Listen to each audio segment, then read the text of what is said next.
This is Kate Strachny from DATAcated. We're at the Snowflake Summit 2024 in San Francisco. I'm here with Paul Blankley, CTO and founder of Zenlytic. How's your day going so far?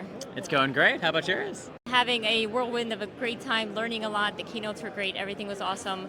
So we're at the Zenlytic booth, and I just want to ask, what does Zenlytic actually do for those who have not heard of Zenlytic before? So at Zenlytic, we like to say that we're the world's first self-serve BI platform, and that's kind of a cheeky statement.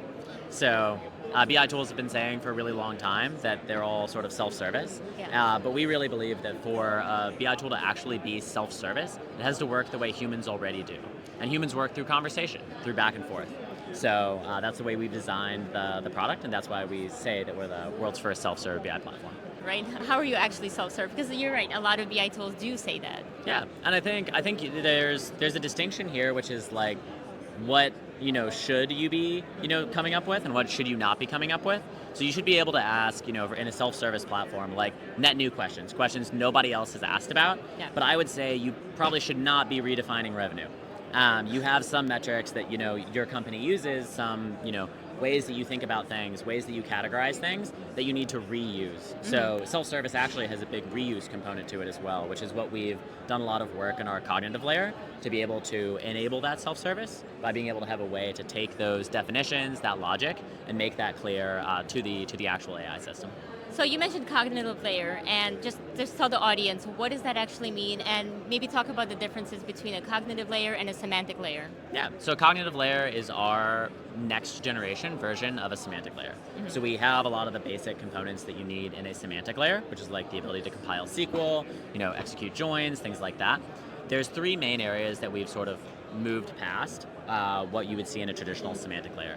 So those three areas are first the ability to use like just natural language to guide it. So the same way you would tell a new employee like, hey, use this table for these sorts of activities, this other one for a different one.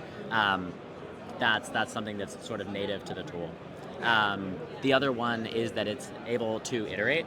So the model can actually use the cognitive layer and have a back and forth that's like completely hidden from the user, where the model is effectively same path that a data person would take. You try something, you're like, that didn't quite work, you try it again, that didn't quite work. That iteration process can happen with the cognitive layer itself without the user's direct involvement as part of answering the question. And then finally, and most importantly, it's what I like to say like flat. Okay. And what that means is that there's no dashboard or like explorer concept that you have to select before you can ask a question.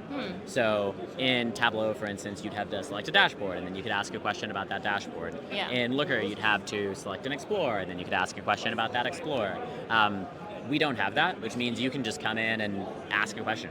It could be in Slack, it could be on your phone. You don't have to select something first. And how accurate are the answers?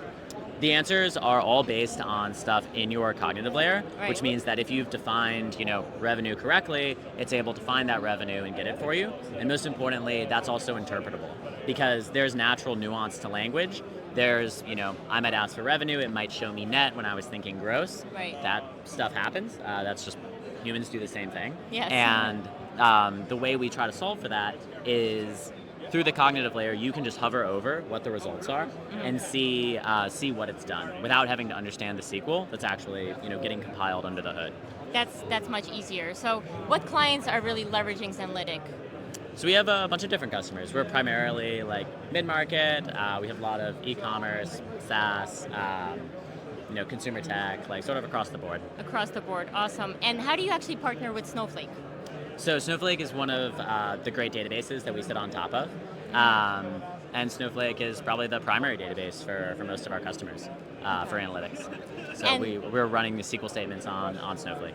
Makes sense that you're here. That's right. And so while you're on site, I know you have a talk, LLMs for 4 different users. So you've got data engineers, data scientists, data analysts, and then business users or data consumers as you call them. What are some of those nuances for how they use LLMs?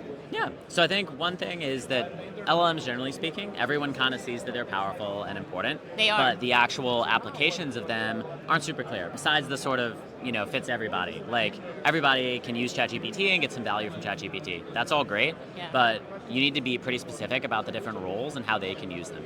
So just a few examples, like a data engineer, for instance. Now, because of large language models, they can structure unstructured data in a way that just like wasn't possible before.